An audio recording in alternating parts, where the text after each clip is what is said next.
guys, welcome back for another free time vlog. So for this video, sinubukan na natin yung isa pang restaurant for steak, which is Steak Fix. Dito lang siya sa may harap ng Walter dito sa San Fernando. So makapal naman yung steak nila at masarap din yung pagkakaluto. Meron sila iba't ibang klase ng pagkakaluto dyan bukod sa doneness. Kumbaga parang flavor, may iba't ibang flavor sila ng steak dyan. So masarap naman yung pinili ko, yung penthouse yata, yung penthouse steak.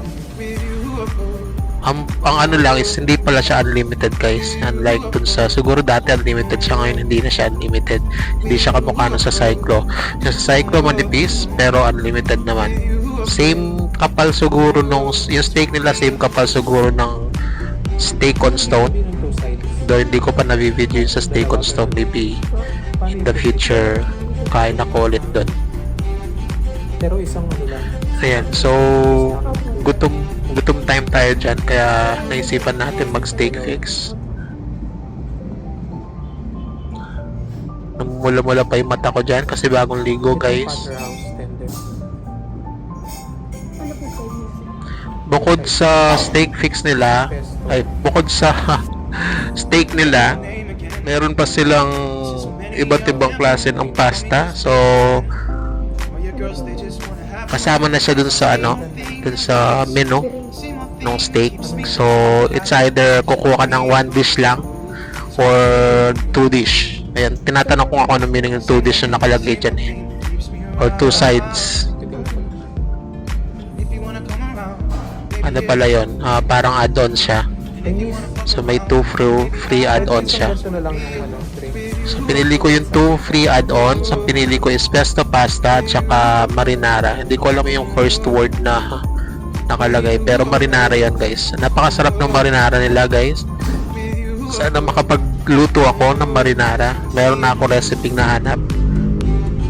Sana ma-video ko rin kasi ang sarap niya.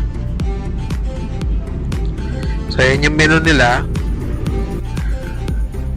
Tapos merong extra menu sa table for coffee. Ayan, so yan na yung buong restaurant. Walang tao guys kasi anong oras ako kumain dyan? Bandang 3 yata, 3 PM. So nasa gitna siya ng wala talagang customer. Ang mga customer dyan usually lunch, di ba sa mga restaurant, lunch time at saka dinner. So ako nasa gitna ako pumunta, gitnang oras.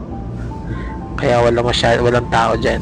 Ang mga meron lang siyempre yung mga crew at saka yung cook. Tapos isa pang maganda pala dito sa Steak Fix, napakabilis guys ng yung order. Wala mang 5 minutes meron na dyan, nandiyan na yung order nyo. So mabilis siya. Mabilis siya na masarap yung pagkakaluto kasi malambot guys sobrang lambot nung steak nila. Isang slice mo lang ng ganon, makukuha mo na yung hinahati mo. Tapos may patugtog sila dyan kaya medyo nag-silent. Mamaya makita nyo nagpatugtog sila kaya pinang-inon ako na lang, sinilent ko na lang para hindi tayo mag-copyright. Masarap naman guys. Hindi ko lang masasabi kung sulit kasi hindi naman siya unlimited, no? Pero masarap naman, sobrang sarap.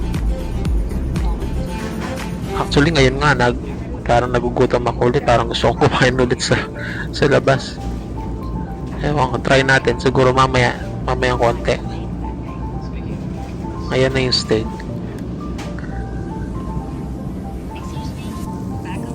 Ayan, so medyo mas makapal naman siya kaysa dun sa Cyclo.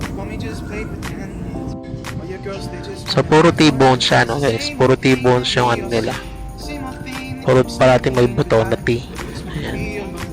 Ayun yung yung pasta, yung pesto pasta at saka marinara, yung red. Sarap-sarap. And then I ordered isang pitchel na ng juice or ng iced tea. Kasi kung isang baso lang baka mabitin lang ako, kaya yung pitcher na yung kinuha ko. Kita nyo yung guys, isang slice lang putol na kagad. Sobrang lambot ng nila, ng pagkakaluto.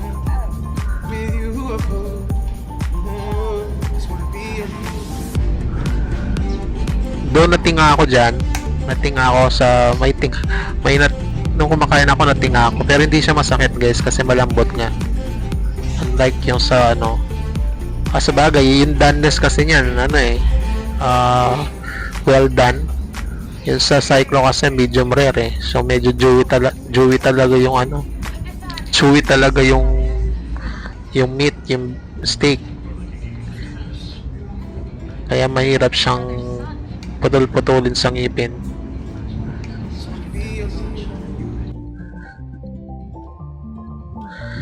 Yung gravy nila, hindi siya malabnaw siya, hindi siya masyadong malapot. So, mas masarap siguro kung malapot yun. Pero, ayan, masarap naman din.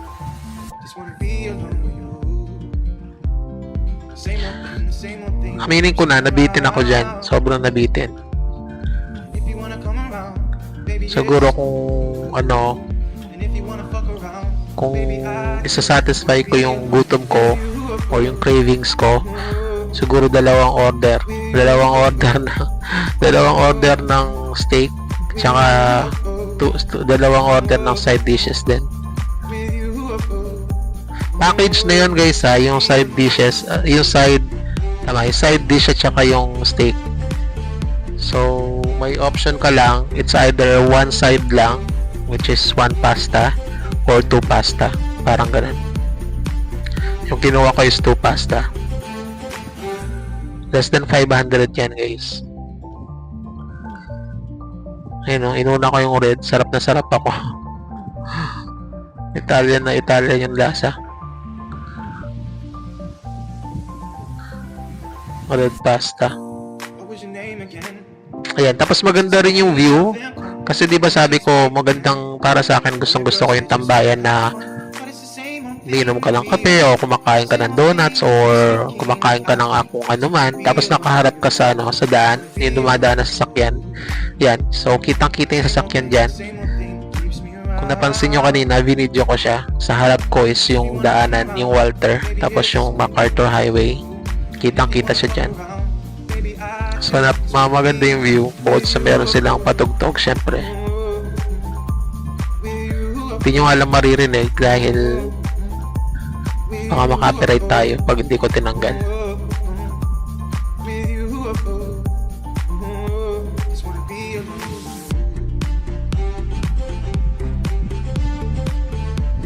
So try nyo guys, if you watch this video tapos tinapos nyo,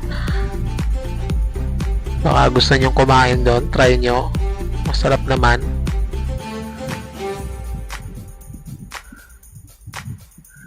Pagkatapos ko dyan, pumunta ako ng bangko, nag-deposit, and then bumili akong gamot sa butika after nun, tapos umuwi na. So yun lang yung routine ko, hindi naman ganun ka dami. Just wanna be alone with you.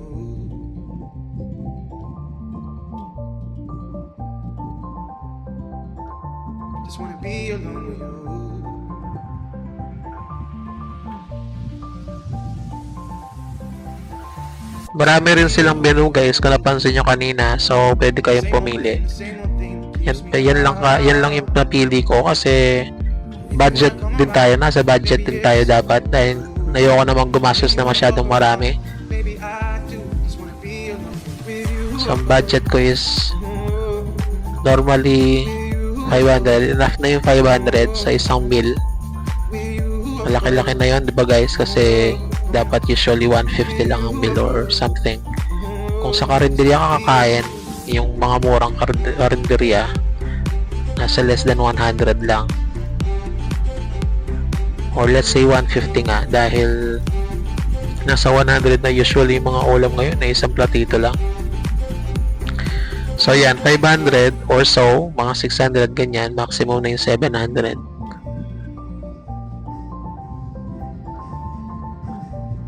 Hopefully matry ko pa yung isa pa. Meron pang, like I said dati, meron pang isang steak house dyan. Meron pang steak house. Nakalimutan ko yung pangalan, pero bandang Dolores siya. So pangalawang barangay from sa amin. Hindi naman ganun kalayo, isang saka, isang jeep lang. So isang tricycle from our house papunta ng kanto namin, and then from our kanto magje-jeep ka papunta dun sa Dolores.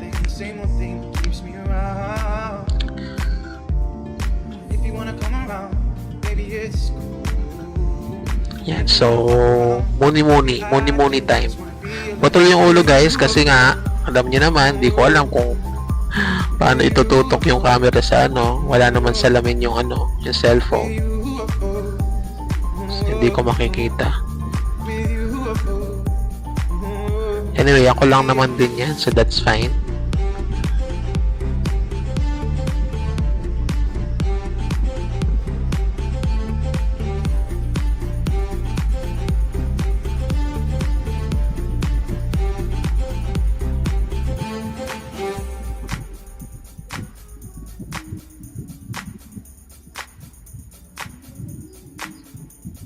Ano kaya ang klaseng steak yung meron sa kabila? Ayun sa last, sa Dolores. Makapal ba? Manipes? Yun yata, unlimited din yata yun. I'm not sure. So, ayun yung natira guys, yung button lang, tsaka yung plates. Hopefully, masarap din doon pag na-try ko sa Dolores. Tapos, marami pang, sa taas niyan guys, mayroong samgyeopsal. Kaso, expensive. Biro mo yung side, yung extra side dish nila. Hindi ko alam yung mga side dishes nila eh. Pero meron pang extra nakahiwalay. Biro mo yung tteokbokki nila tsaka chapchae nakahiwalay na menu. Ang mahal, 150 yata. So medyo mahal yun sa taas.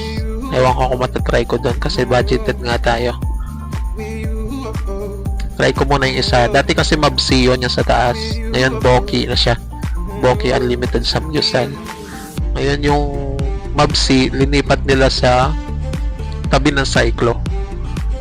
So, yung sa Mabsi, based on my research, mas mura naman kahit pa paano. Nasa 400 yata, unlimited na. So, siguro try natin doon minsan.